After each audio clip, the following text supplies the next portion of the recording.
Eu queria dizer para você que essa igreja ela tem por objetivo o estudo da palavra e cultos familiares. Então, se você tem interesse em conhecer a Bíblia mais aprofundadamente, às quintas-feiras nós fazemos um culto basicamente de estudo bíblico bem aprofundado.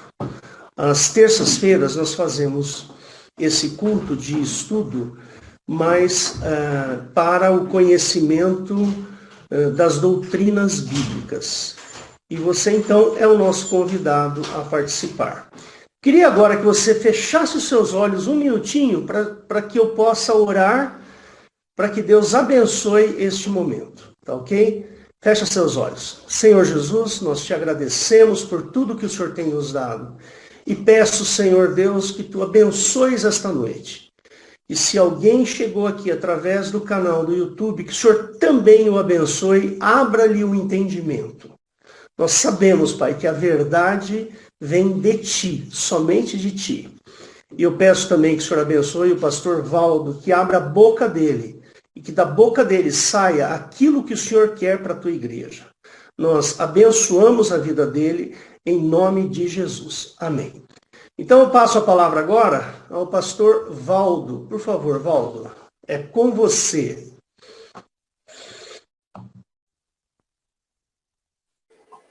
Bom, irmãos, nós já tratamos, né, sobre esse assunto do design inteligente, naquela série Existência de Deus, né, onde eu detalhei bastante a respeito dos pilares do design inteligente, né? Então agora eu quero falar um pouco mais sobre isso, né? E por quê? Por que surgiu esta teoria do design inteligente, né? Qual, no caso, seria o objetivo, né, de ter surgido aí uma nova teoria, né? Porque já que a teoria da evolução ela era considerada e hoje também é considerada por muitos, né, uma teoria completa, uma teoria robusta, né, que não daria lugar para nenhuma outra teoria concorrente, né? Proponentes da teoria da evolução, eles acreditam que a teoria da evolução ela é tão bem comprovada, né, quanto a lei da gravidade, né, que ninguém questiona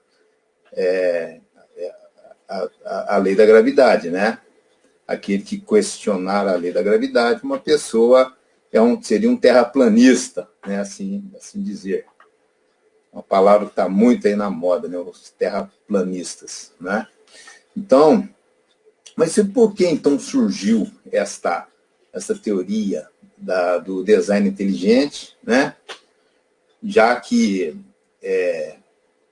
a teoria da evolução, segundo muitos, atende, né, essa lacuna aí da ciência com relação à origem de todas as coisas, com relação à biologia, né? Teodósios é um teórico evolucionista, né? Ele disse o seguinte, que nada faz sentido em biologia a não ser a luz da evolução. Quer dizer, ele trouxe um sentido dogmático para a teoria da evolução. Nada tem sentido à luz da teoria da evolução. Então já existe, na verdade, já existe ali um paradigma científico, né? Que a teoria da evolução é algo certo, inquestionável. Então tudo que for estudado tem de estar sob a teoria da evolução, né? Então, o Richard Dawkins também é um biólogo muito famoso, né, por defender o ateísmo, né? E ele disse o seguinte, que antes de Darwin, o ateísmo até poderia ser logicamente sustentável, né?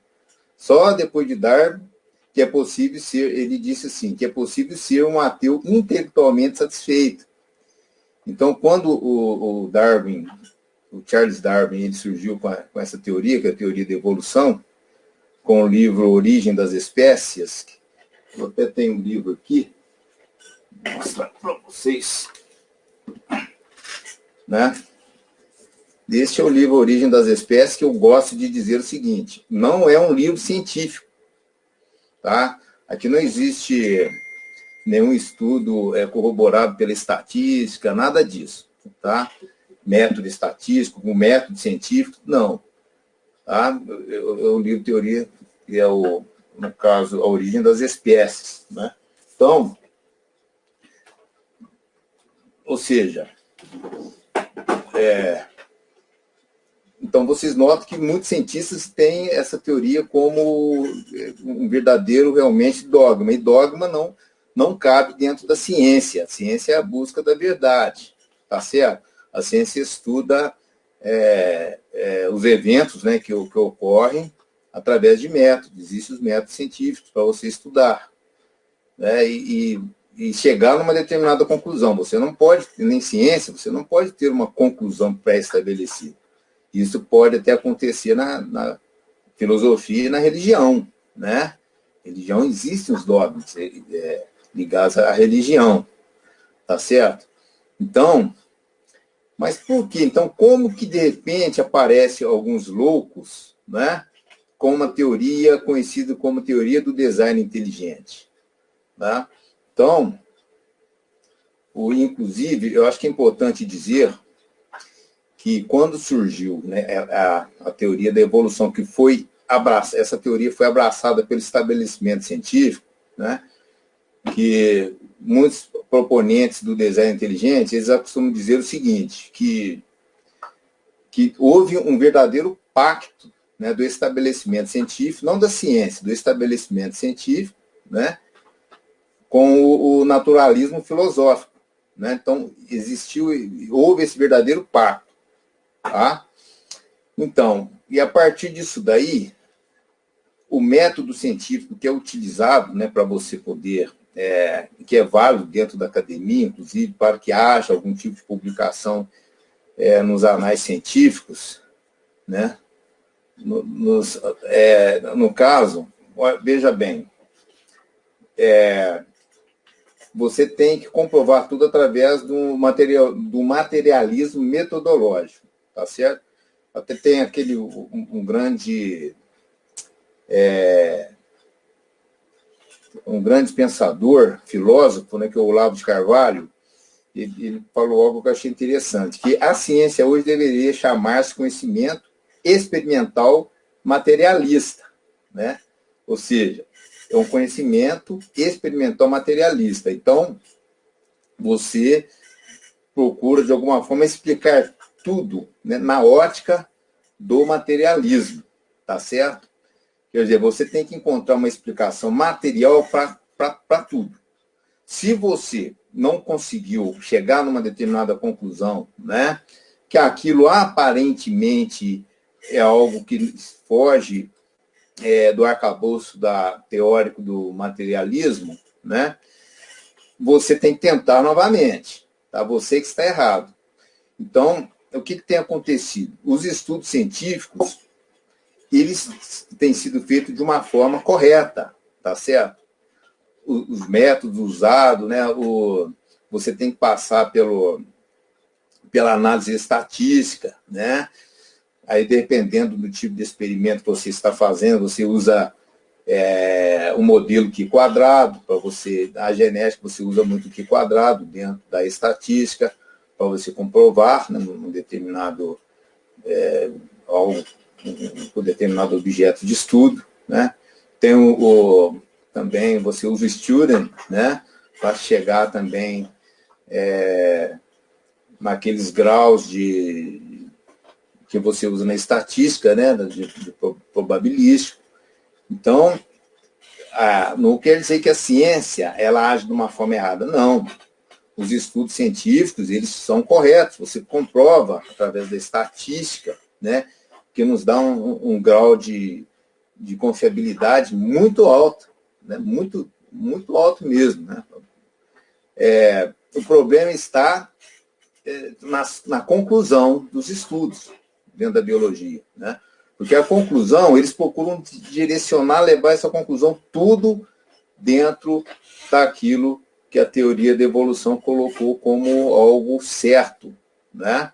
Como algo, torno a dizer, algo dogmático, né? Então, o que acontece? Por que, então, surgiu, né? Esta que é a questão que eu estou colocando aqui, né?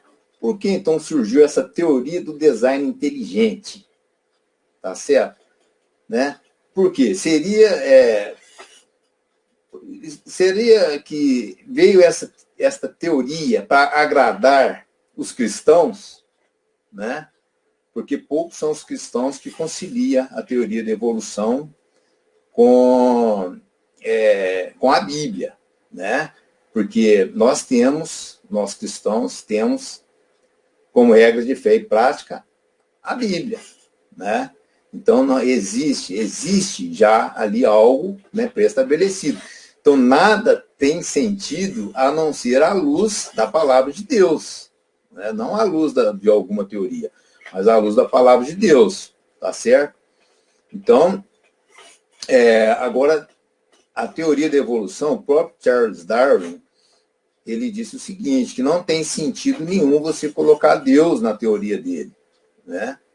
Ele falou que não teria sentido também você colocar um pouco de Deus na teoria dele, porque não teria sentido a evolução ser de alguma forma guiada, né, por um ser transcendente. Então, ele mesmo tirou essa possibilidade, apesar que muitos cristãos... Eu era um evolucionista cristão, né?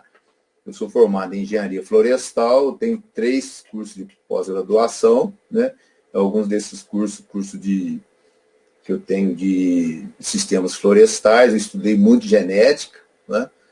Então, no caso, eu era um evolucionista cristão. Eu acreditava que Deus programou a evolução, né? O que ele fez? Isso aí foi tudo programado. Seria o Logos divino programando a evolução. Depois ele simplesmente deu um start, né? E nesse start o programa, né, começou a rodar, começou a processar até chegar no homem, né? Através de seres menos evoluídos, né? De uma única célula, uns ascendentes comuns, né? Chegasse no homem, tá? Então eu acreditava desta forma. Mas só que eu fui obrigado, né, a mudar a maneira de pensar, né? Por que eu mudei a maneira de pensar? Porque, na verdade, não atrapalhava a minha fé. Eu acreditei a teoria da evolução como um fato científico. Não me atrapalhava em nada na minha fé, tá? Mas só que eu fui obrigado, porque eu fui convencido por alguns cientistas, né? Inclusive, eu passei a duvidar da teoria da evolução quando eu conversei com Steve Meyer, né? Um cientista britânico, que ele me convenceu. Eu fui num simpósio, numa palestra, né? E ali eu tive a oportunidade de conversar com ele um pouco a respeito disso daí. Ele é um dos proponentes mais conhecidos que defende o design inteligente. Então, ele me convenceu a impossibilidade de que a teoria da evolução pudesse ser um fato, né? Então, conforme eu já estou até respondendo aqui as questões que eu estou colocando, né? Seria necessário uma nova teoria para agradar os cristãos? Não tem sentido, né, irmão? Né? Não tem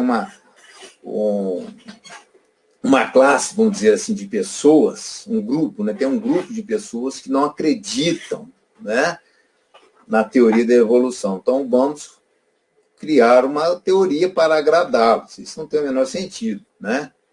Então, tem pessoas que não gostam da teoria da evolução, então nós vamos agradá-los através da teoria, né? Então, veja bem. Então, por que surgiu uma nova teoria, que é a teoria do design inteligente? Começa pelas zonas de incertezas existentes dentro da teoria da evolução, né? Tem um filósofo, né, que ele estuda muito a ciência, o Edgar Morin. Ele chegou a dizer o seguinte, que existe muitas, esse termo zonas de incerteza partiu dele, que existem muitas zonas de incertezas, né, dentro da teoria da evolução, que faz com que você passe a questionar a teoria, né, e duvidar, até você chega a duvidar dessa teoria, né? Algumas zonas de incerteza eu quero passar para vocês. Uma das zonas aí de incerteza, né, que nós podemos colocar é com relação à geração espontânea, né? No último estudo do alicerce bíblico que nós fizemos, o pastor Hélio Vezan, que ele é físico, né? Que ele tem os seus estudos voltados na física nuclear, ele chegou a falar sobre a geração espontânea, né? A geração espontânea é um problema para os teóricos da teoria da evolução. E o mais incrível é que essas questões elas não são colocadas à mesa, né, para ser estudadas, inclusive no ensino fundamental, por exemplo, no ensino médio. Eles não falam sobre, nos livros textos, lá não fala nada a respeito dessas zonas de incerteza. E a abiogênese é uma delas, né? Que seria essa geração espontânea, né? A abiogênese significa o quê? Significa que somente vida pode gerar vida. Algo inanimado não tem como, né, de algo inanimado surgir espontaneamente algo animado, uma vida. Tá? Isto é um fato científico. E no livro de Darwin, a proposta dele seria ele procurar ensinar, mostrar a origem das espécies, ele não fala nada a respeito da origem da primeira espécie, né? Como que surgiu o primeiro ser vivo? Tá? Então, a abiogênese, ela nos ensina isso daí, que não... A primeira vida, segundo a teoria da evolução, ela veio através de uma célula, né?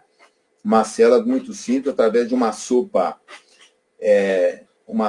primordial, né? Aquele algo cauduloso, né? Onde teve os estudos de Stanley Miller, né? Onde ele conseguiu produzir em laboratório alguns aminoácidos. Os aminoácidos são os blocos que formam as proteínas. Então, se ele conseguiu, né, simular uma atmosfera primordial, né, assim como um caldo primordial, uma temperatura primordial, e através daquilo ali ele produzir alguns aminoácidos, então ele acredita que houve uma evolução através daqueles aminoácidos. Mas só que o fato é o seguinte, é que ele usou uma atmosfera errada, ele colocou assim, uma atmosfera como tendo ausência de oxigênio. E hoje a ciência já entende que havia oxigênio já lá no começo da formação da Terra. Já existia oxigênio, né? E o experimento dele, ele não colocou oxigênio, porque se tivesse oxigênio, ia oxigenar e ia atrapalhar o experimento dele. Assim como também as reações que ocorrem nos aminoácidos, né? Elas têm que ser na ausência de água, né? E nesse caldo primordial, nesta sopa primordial, né, que eles estudaram, eles colocaram, o que eles fizeram? Eles tiraram, não tinha água, né, para que pudesse haver essas reações, tá certo? Ou seja, os aminoácidos, para formar proteína, não pode ter água, tá certo? Então, com a água, a proteína ela não se forma, né? Então, seria impossível, né, com a água ocorrer isso daí. Quando ouve falar que existe um ou outro planeta que tem a possibilidade de existir água na forma líquida, muitas pessoas se entusiasmam. Aí, ó, isso aí é uma prova boa de que pode que existir vida em outro planeta. Mas só que é o seguinte, as proteínas, sabe, elas não são formadas em meio aquoso, né? Então, a água é apenas a água na forma líquida é apenas um dos quesitos em meio de 2.000. Tem de atender 2.000 quesitos para que possa haver vida no nosso planeta, né? Então, quer dizer que é improvável, né? Então, veja bem, com relação às zonas de incerteza, né, uma das zonas de incerteza seria a biogênese. Não existe nenhuma explicação, sabe, mínima, tá, plausível para que pudesse ter ocorrido a biogênese. Nem teoria. Todas as teorias, né, que tentam explicar de alguma forma o surgimento de uma primeira célula, todas elas são falaciosas. Nenhuma boa ideia existe para tentar explicar o surgimento da primeira célula, que eles chamam de Luca, a célula Luca.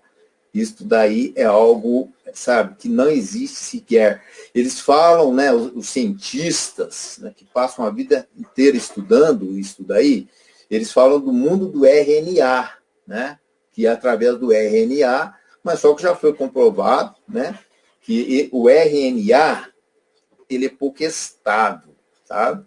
Com pouco tempo ele se desfaz, né? E a montagem desse RNA, sabe,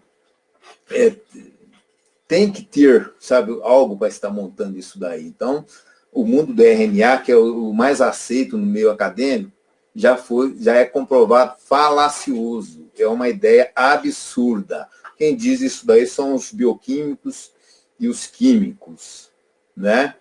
Então, outra zona de incerteza, né, que Darwin tinha aquilo como algo que ia comprovar a sua teoria, ele deixou isso claro no livro dele, seriam os registros fósseis, né?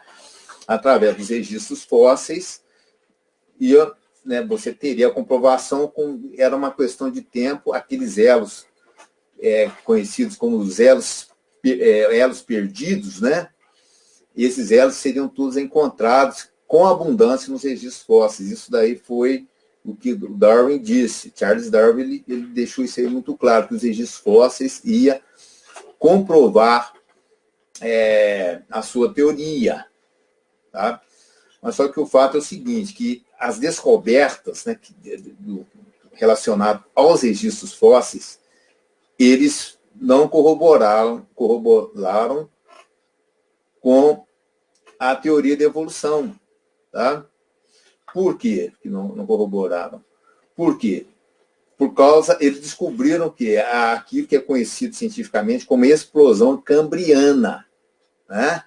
O que é isso, a explosão cambriana? A explosão cambriana, a maior parte dos filos, né, que é uma forma de dividir os reinos, né, que são divididos em filos, que mostra diferentes formas de vida, a maior parte dos filos, eles aconteceram no período cambriano. Né? Então, no período cambriano, já apareceu as espécies, várias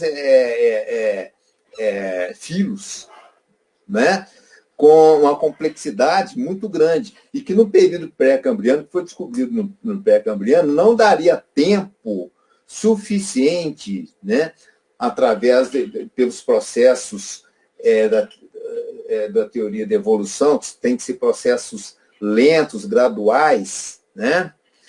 Então, esses processos não daria do pré-cambriano até chegar no cambriano para surgir essa explosão, né, de seres vivos, não teria tempo para isso acontecer. Inclusive, na explosão cambriana, pré-cambriana, eu tenho aqui, vou mostrar aqui para vocês. Então, isso daqui é um registro fóssil que surgiu no pré-cambriano. Tá? Isso daqui é um trilobita. Isso aqui é um fóssil que foi encontrado em Honduras. Tá? É algo muito raro. Viu, pessoal? Pessoal, isso aqui não é barato, isso daqui. Tá? Isso aqui é um trilobita.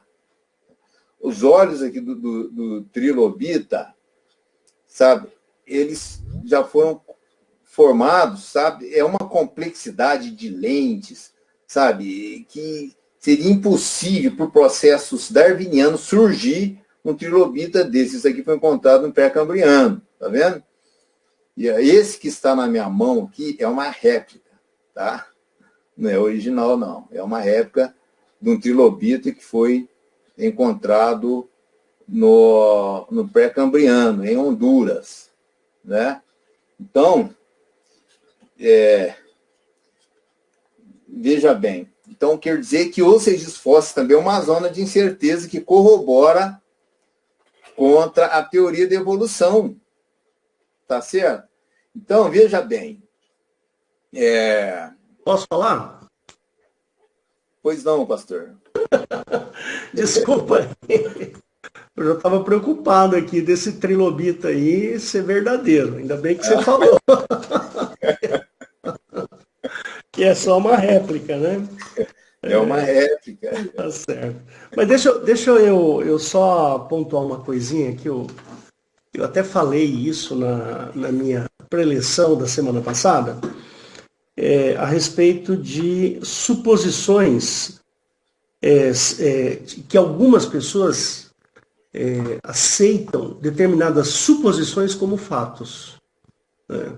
Isso é muito ruim para a ciência, é muito ruim para a didática, para o ensino. Como eu não consigo achar uma explicação para um determinado fato, eu vou lá e suponho alguma coisa, e aquela suposição ela é tão boa, que as pessoas começam a aceitá-la como sendo um fato. Então, isso é muito ruim para a ciência. Né? A ciência, como você bem disse, ela é fundamentalmente experimental, ou seja, eu preciso ter um experimento, eu preciso ter uma evidência. Por isso que a teoria da evolução, ela patina exatamente nisso. A gente não tem elos perdidos. Eu gostei muito dessa palavra que você falou, que é zona de incerteza. Realmente, as zonas de incerteza da teoria da evolução, elas deixam... não estou dizendo que a teoria da evolução não seja boa, ela é uma teoria boa, mas ela não é uma teoria que se sustenta, percebe? Você consegue, através de observações, que nem eu falei da outra vez, né? A gente tem aquele ossinho lá no final da nossa coluna vertebral, a gente tem um ossinho chamado cóccix. E esse ossinho, alguns evolucionistas dizem que aquilo ali é o resto de um rabo. São os conhecidos órgãos vestigiais. Órgãos vestigiais. Exatamente. Por exemplo, a mama masculina e a mama feminina. Por que o homem tem que ter mama? As amígdalas. As amígdalas, e assim vai. Então, o que a gente precisa entender a respeito de teoria, e isso eu posso falar com cátedra, é o seguinte: o que vem a ser uma teoria? Quando você observa observa um fato, você está observando um fato, e aí você começa a analisar aquele fato e tenta achar uma, vamos dizer assim, uma descrição que se encaixe no que produziu aquele fato, percebe? Então, quando a gente faz isso, nós estamos propondo uma teoria. Então, propõe-se uma teoria de que isso que está acontecendo é proveniente desses detalhes aqui, tá certo? E ao longo do tempo, o que a gente vai fazendo? À medida que a ciência evolui, a gente começa a observar, poxa, se está acontecendo isso por causa disso, peraí, não é bem assim. Aí eu tenho que rever a teoria. Aí eu vou lá, faço um ajuste na teoria. E assim vai, até que aquela teoria deixa de ser teoria e passa a ser uma evidência. Uma lei, né? Uma lei, exatamente, uma evidência. E a teoria da evolução, ela, nestas zonas de incerteza, ela não se sustenta. Por quê? Porque a gente não tem os tais dos elos perdidos, né?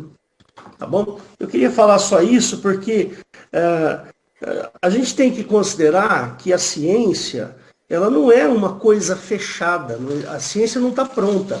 Ela está pronta até esse momento, o que nós temos. Então, o que nós temos até agora, a ciência está pronta. Mas existe muita investigação a ser feita em muitas áreas. Por isso que o conhecimento científico ele é sempre crescente, ele nunca decresce. Percebe? E a evolução do conhecimento científico, ela sempre tende a provar que uma teoria ou ela é verdadeira, vira fato, ou ela não é nada e vira passado. Percebe? Então é só isso que eu queria falar. Desculpa interromper você. Então, acrescentou muito aí, pastor Hélio.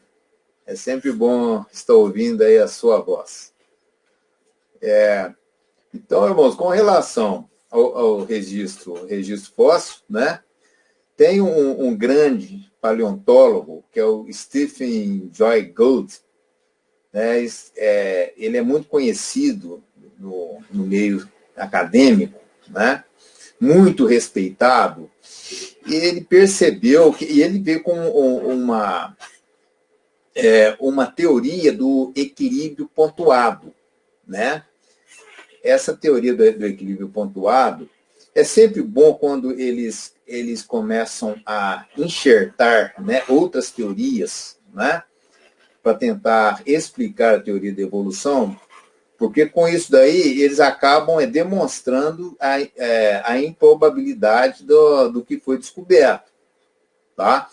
No caso do Stephen Jay Gould, ele veio com o equilíbrio pontuado, querendo explicar que houve saltos que a teoria, que os seres vivos eles não aconteceram de uma forma gradual e sucessiva, que teve alguns pontos de salto, né, quantificados para surgir novos seres, né?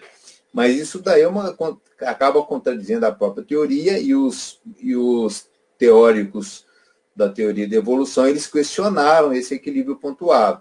Então, nós entendemos que esse equilíbrio pontuado, né, é uma prova que nós temos de que os registros fósseis realmente não corroboram com a teoria da evolução, né?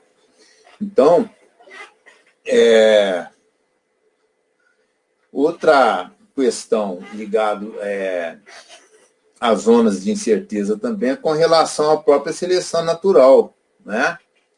Porque a teoria da evolução ela está ligada ao quê? Que a seleção natural é ela que seleciona, né, aqueles seres que estão se adaptando através das leis naturais, né? Os seres que a seleção natural que vai, né, moldando esses seres, né?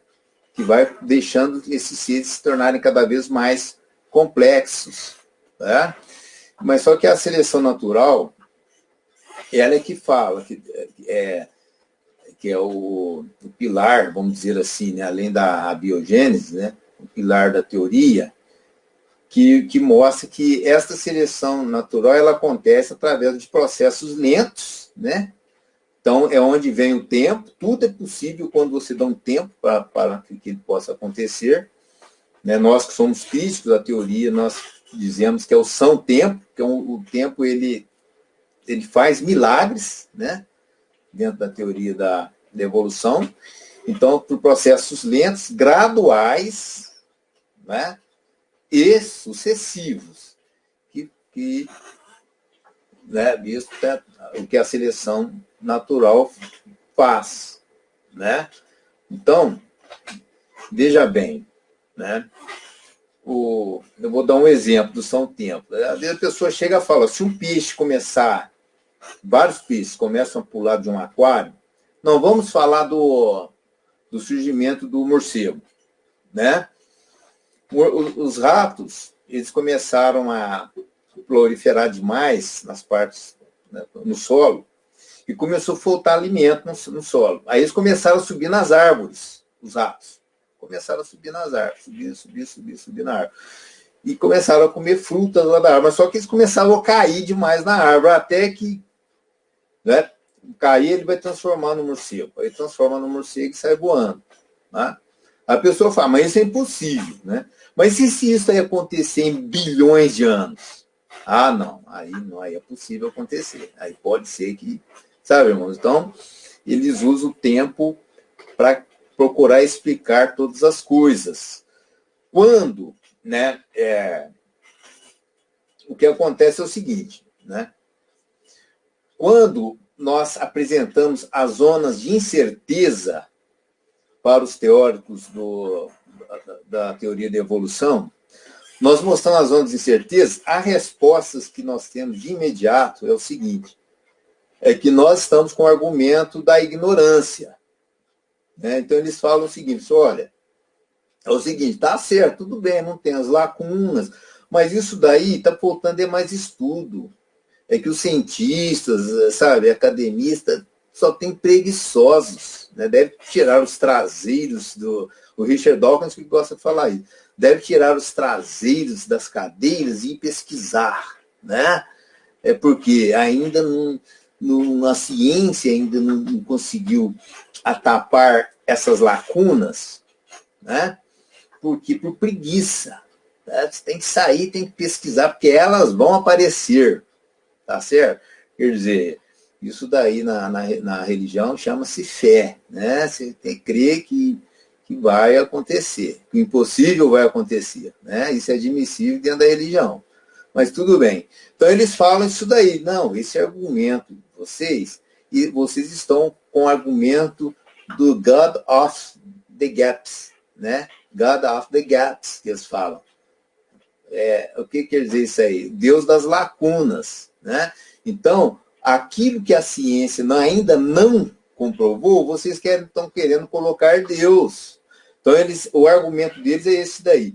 Lembra-se no passado, quando as tribos, né, indígenas, né, eles acreditavam que aqueles raios nada mais eram do que os deuses avisando algo para eles ali, que os deuses não estavam satisfeitos, então eles estavam irados, é onde caíam aqueles raios.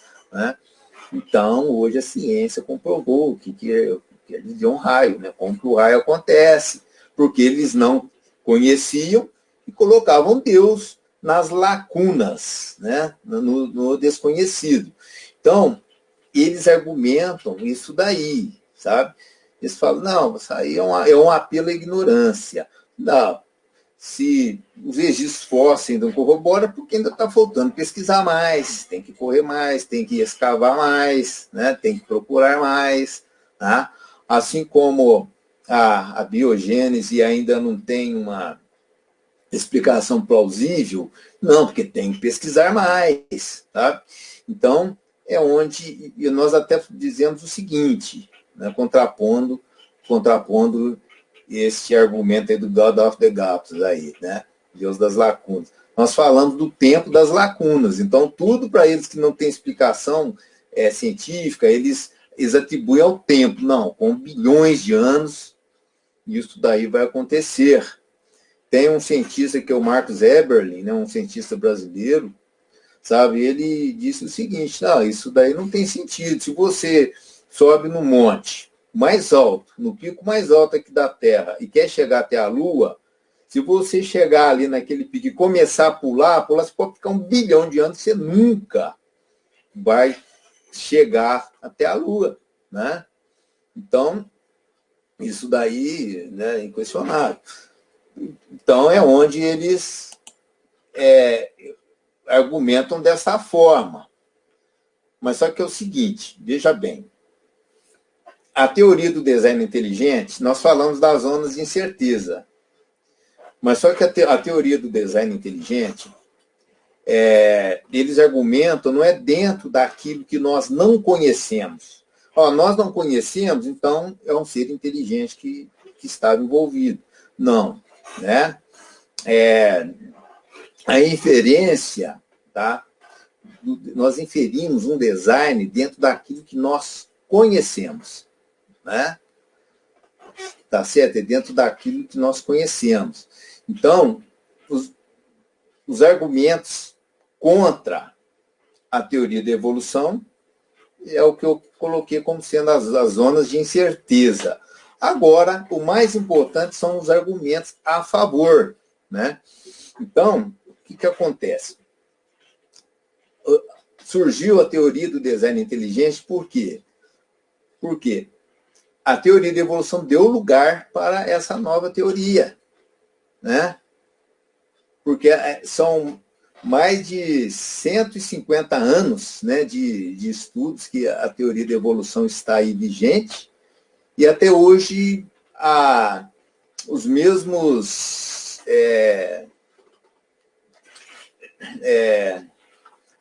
as mesmas dúvidas, me saiu a palavra aqui agora que eu ia falar, sabe? As mesmas hipóteses, né, que estavam sendo estudadas nesses 150 anos, elas continuam até hoje, né? Então, quando a sua hipótese ela não é comprovada, o que você tem que fazer? Você tem que elaborar outras hipóteses. A ciência é assim, né? Você estuda uma determinada hipótese, se chegou numa altura usando os seus métodos científicos, aquelas hipóteses elas não foram respondidas, né? Porque quando a hipótese ela é respondida, aí aquilo se torna uma teoria, tá certo? E quando se somam várias hipóteses corroborando com aquela teoria ela se torna uma lei científica, né? No caso da teoria da evolução, as hipóteses continuam até hoje, né? Quando você conversa com um professor, né, da teoria da evolução, os exemplos que ele vai dar é dos tendilhões de Darwin.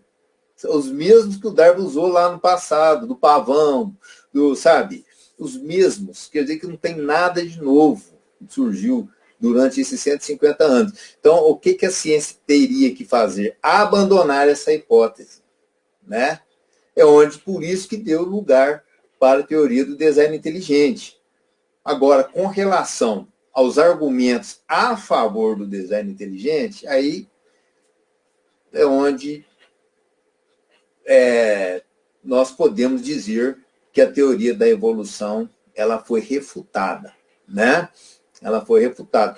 Porque o que vem a ser a teoria do design inteligente? O que é isso, designer inteligente, né? O design seria um projetista, tá certo? Né? Então, a teoria do design inteligente, ela estuda o seguinte, que existem, né? Olha só, vou simplificar o máximo para a gente entender bem o que quer dizer essa teoria, né? Existem apenas duas causas que podem explicar um determinado fenômeno. Só existem duas causas, não tem uma terceira via. Ou é uma causa ou outra causa. Em tudo, né? Ou a causa é inteligente, foi uma causa inteligente que produziu uma determinada coisa, né? Ou a causa foi natural, né? Ou a causa inteligente ou a causa natural. Não tem um meio termo, tá certo? Então, a teoria do design inteligente, ela estuda as duas causas, tá? E você faz o estudo e aí você vai chegar na conclusão. Você diz, não, a causa disso daqui foi natural. Foi uma causa natural, né? Por outro lado, não, espera aí. A causa disso daqui é inteligente. Tem uma inteligência atrás disso. O que acontece? A teoria do design inteligente não é que ela abandonou as causas naturais. Não. Ela estuda, ela coloca as duas na mesa. As duas possibilidades na mesa. Ou aconteceu com uma inteligência atrás, né? Foi algo guiado, né? Com propósito, ou não. Ou quando foi algo ao acaso, de uma forma randômica, ou por fortuita necessidade. O que seria fortuita necessidade? Através de leis da natureza, né? Ou uma ou outra. Então, o design inteligente coloca as duas possibilidades sobre a mesa e, através dos estudos, você chega numa conclusão. Você vai inferir o quê? A melhor a melhor causa, se foi inteligente, ou se não foi, ou se foi através de forças naturais, processos não guiados, né, sem nenhum propósito. Então, para isso, tem um cientista, um matemático e filósofo da ciência, que é o William Dembski. William Dembski, eu tenho um livro dele aqui também. Eu estava estudando aqui para preparar esse estudo. Ele tem esse livro, tá? William Dembski, isso aqui é uma tradução, tá? O William Dembski, ele escreveu um outro livro que chama-se Inferência de Designer. Não é este, não, tá? No Inferência de Designer, o que esse jovem fez, jovem cientista fez, né? Tem um cientista darwinista, né, que ele quis explicar os fenômenos, os acontecimentos, as causas, né? Ele escreveu um livro que chama Acaso e Necessidade. É um cientista francês, é um geneticista francês, Jacques Monod, o nome dele. O Jacques Monod, ele escreveu um livro que chama Acaso e Necessidade. Ou seja, as coisas acontecem ou ao acaso ou por necessidade. Tá certo? Através de leis, né? O acaso, o que seria o acaso? Eu vou explicar para vocês. Porque aí surgiu... Aí o que o William Dembski fez? Né? Através de um livro dele, que é Inferência de Design, é The Design Inference, que é o livro que ele escreveu, que quer dizer, inferindo um designer, né? A inferência de um designer. Então, o que o William fez? Além do acaso e da necessidade, ele colocou também um terceiro ingrediente aí, sabe? Que aí é onde ele bolou um filtro explicativo, ou filtro explanatório, né? Que as coisas podem ter acontecido ao acaso. Um exemplo, o DNA. O DNA ele pode ter surgido ao acaso ou por necessidade, né? Isso daí seria a posição do geneticista francês evolucionista, que é esse Jacques Monod, que eu falei. Então, mas só que o William Dembski, ele colocou mais um ingrediente aí, mais um filtro. Existia duas peneiras. Uma peneira seria, né? A primeira peneira seria o acaso, a segunda peneira seria por necessidade, né? Ou até inverso. Primeiramente por necessidade, segunda peneira por acaso. Aí o William Dembski, muito inteligente, né? Ele veio com a terceira peneira, que seria inteligência. Então você vai inferir o design, se existia uma inteligência ali ou não, quando passa por essas três peneiras, por esses três filtros, né? O que seria o acaso? O acaso, um exemplo muito bom que nós podemos dar é o dado, né? Se você jogar um dado, ele vai do número 1 ao número 6. A chance de cair o 1 é um sexto, assim como a do 6 é um sexto. Tá certo? Então, o que acontece? Se você joga e caiu no 1 por acaso. Né? Na verdade, por acaso, você jogou no 1, poderia ter caído no 6. Né? A chance é a mesma, poderia ter caído no 4. Ou no 3, ou no 2, ou no 5. Então, se caiu vamos pôr no 6. Se caiu no 6, porque caiu por acaso no 6. Tá certo? Então, acaso. O que seria necessidade? Por necessidade. Porque o que esse Jacques trouxe de contribuição para a teoria da evolução? Ele trouxe de contribuição o seguinte: as coisas vão acontecendo no universo aleatoriamente. Tá? Aleatoriamente, né? Por exemplo, se uma onda do mar bate numa areia, aquela areia ela vai espirrar aleatoriamente. Tá certo?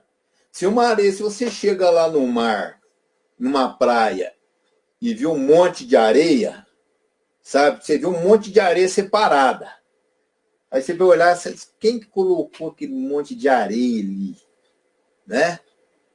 Mas só que você observa o seguinte, que a onda, ela vai batendo naquela areia e vai formando um monte. Eu falei assim, não, pera, não é nenhum caminhão que descarregou essa areia, não. Estou vendo lá, as ondas do mar tá batendo na areia, tá formando aquele monte de areia ali. Então, aquilo ali, não foi ninguém que colocou. Aquilo ali aconteceu ao acaso. Aquele monte foi formado, né? Agora, se você chega lá, você vê um castelinho, né? Um castelinho, você nunca vai chegar e falar assim, não, tem engraçado, não, tem um castelinho ali, e a onda está vindo batendo, já sei, foi essa onda que fez esse castelo. Você nunca vai falar isso. Por quê? Porque existe um padrão conhecido. Você viu que aquilo ali é um padrão que você já conhece. Você viu um castelo no filme igualzinho aquele, né? Existe um padrão conhecido, e esse padrão foi feito por uma mente inteligente. Opa, alguém esteve aqui e fez esse castelo, né? Então, o acaso é isso. Você jogou o dado caiu no número lá, poderia ter caído. O que é a necessidade? A necessidade é o seguinte. A necessidade, se você pega esse mesmo dado e joga para cima, qual que é a chance? Qual que é a chance desse dado? Na hora que você jogar ele para cima, qual que é a chance desse dado continuar subindo, até avançar a atmosfera e sair para o espaço sideral? Quando você joga o dado para cima, qual que é a chance que esse dado tem de romper, né? Atravessar a gravidade e chegar lá no espaço? Nenhum. Por quê? Porque existe uma necessidade. Quando você joga ele para cima, tem uma necessidade, é uma obrigatoriedade desse dado cair. Por quê? Porque existem leis naturais que fazem com que esse dado obrigatoriamente desça. Entendeu? Então, eles acreditam que a teoria da evolução acredita no seguinte, que é isso daí, que as coisas vão acontecendo de uma forma aleatória, até que todas as leis da natureza que está envolvendo aquela aleatoriedade, elas estão agindo e chega numa hora que dá certo e obrigatoriamente surgiu a vida. Entendeu? Então, o pensamento naturalista é este, que o que gerou todas as coisas é o acaso e a necessidade, né? Seria o acaso, seria um acontecimento randômico, né? Ou por fortuita necessidade, que seriam as leis da natureza, né? Mas só que hoje os estudos já mostram o seguinte, onde foi necessário entrar no caso, a inteligência, né? Foi necessário entrar a parte da inteligência nesse filtro, tá? Por quê? Porque hoje nós conhecemos que para que haja vida é necessário que haja o DNA, tá? Então, o DNA, ele é um código, tá? Então, código vem de informação. Informação. O que tem? O que código? Quer dizer código? Código. O único que produz código, né? No padrão que tem no DNA, sabe? Que é uma mente. Somente uma mente pode produzir um código. Tá certo? Então, o que acontece? O filtro do William James, que é esse daí. Você olha um exemplo, DNA. O DNA é algo contingente, quer dizer, o DNA é algo provável que realmente tinha de acontecer por necessidade, por leis naturais? Não. Por que não? Porque informação é algo arbitrário. A informação, ela não, atende uma equação matemática. Entendeu? É algo arbitrário uma informação. Quando você escreve lá na geladeira, na sua geladeira assim, fui ao dentista, né? Fui ao dentista.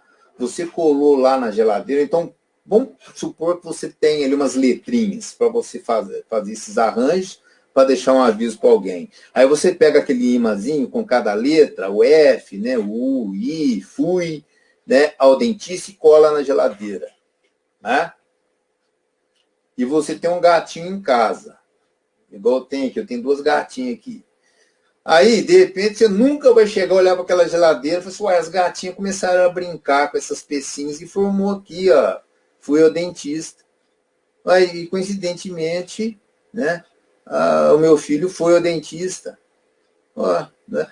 Você nunca vai pensar assim. Por quê? Porque a chance de um gatinho bater as patinhas e formar essa palavra aí, né, apesar que é pouco complexo, né, porque fui ao dentista, são poucas palavrinhas, né? Agora, o que tem no DNA supera, o que tem dentro de uma célula de informação, supera a maior biblioteca que está em Londres, a maior biblioteca do mundo, sabe, de informação. Né? Então, veja bem. Então, o que acontece? E ainda tem mais um porém aí, que eu quero colocar. Se você escreveu ali, fui ao dentista, né? O seu amigo japonês, que não sabe nada de português, não conhece nada de português, não conhece nada na nossa língua. Esse seu amigo vai lá, olha na geladeira, ele vai dizer, ali alguma coisa está escrito, mas só que ele não vai entender nada. Olha o tanto que é arbitrária a informação, né? Porque isso aí só pode ser codificado, né, descodificado ou codificado por alguém que conhece a língua. E o DNA ele é formado e aqueles orgânulos, né, que está ali, os nanomotores celulares que estão ali nas células, eles têm que entender o que está escrito naquele filamento de DNA. Ele tem que entender. Sabe? Então, aquele afilamento, ele foi feito de uma forma arbitrária. E somente mentes inteligentes, eles produzem esse tipo de informação, que é conhecido como o quê? Informação complexa especificada. Por que especificada? Porque existe um propósito dentro daquela informação. Se fui ao dentista, quer dizer o que? Existe ali um propósito naquela combinação que foi grudada ali, né? E as forças químicas, elas não têm esse poder. O único poder que as forças químicas têm é o seguinte, daquele ímã grudar aquela informação na geladeira. Porque a informação independe do meio, né? Assim como são esses ímãs, poderia ter sido a tinta da caneta ou o grafite do lápis. Então, a informação ele independe do meio, né? Aquelas bases nitrogenadas, né? Elas são fixadas, né? Através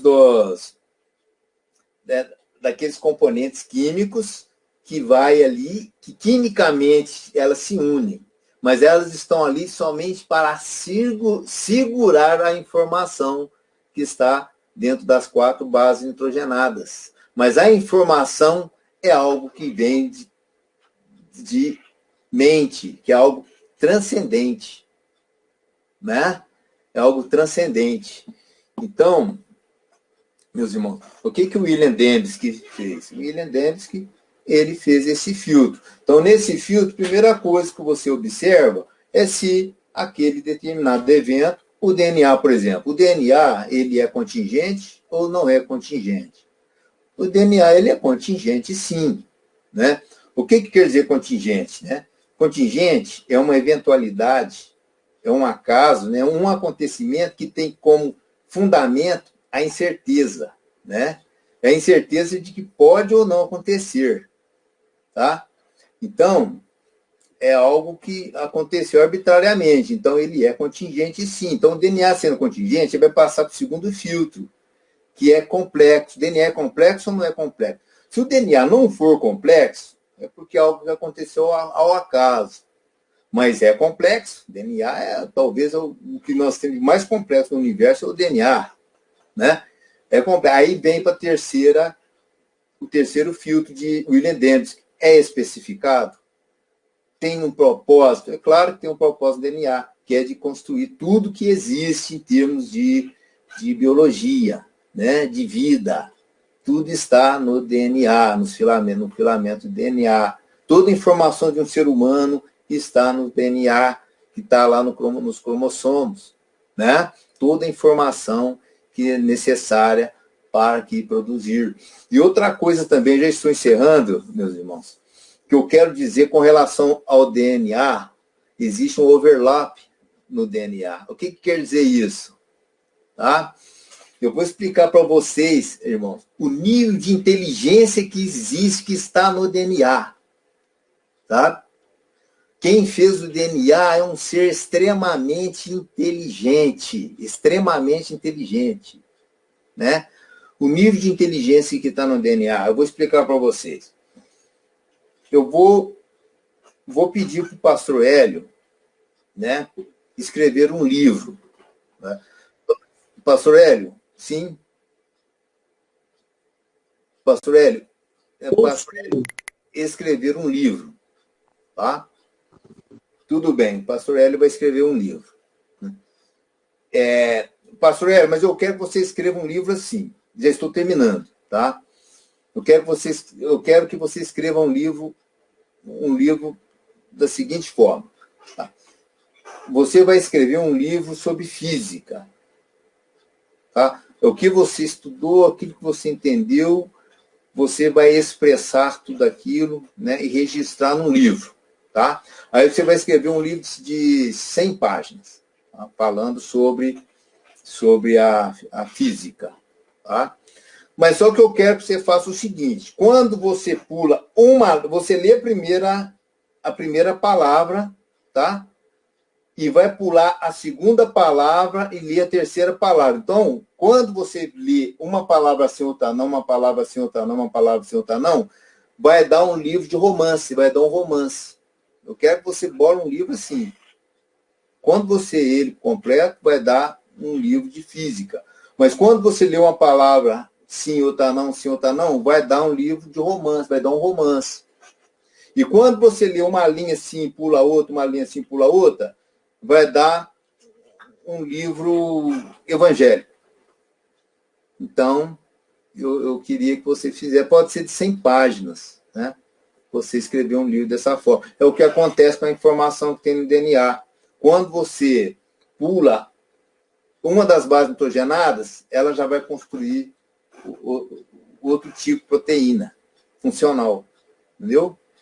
Então, aí outra coisa, quando você lê esse livro de trás para frente, vai dar um livro de química. Né? O assunto já vai ser química. Então, esta é a informação que nós temos no DNA. Eu teria aqui, sabe, irmãos, em 4 minutos, eu tenho um filmezinho aqui, de 4 minutos, eu não sei, pastor Ed, se vai dar tempo de eu apresentar. Tá sim, manda brasa, porque tá muito bom esse negócio. Deixa eu ir aqui no... Deixa eu ver se eu consigo compartilhar aqui. Tá, tudo bem. É uma gravação aqui que eu acho bem interessante, né? É um cientista aqui, ele explicando, né, que ele era ateu, mas só que as evidências científicas aqui da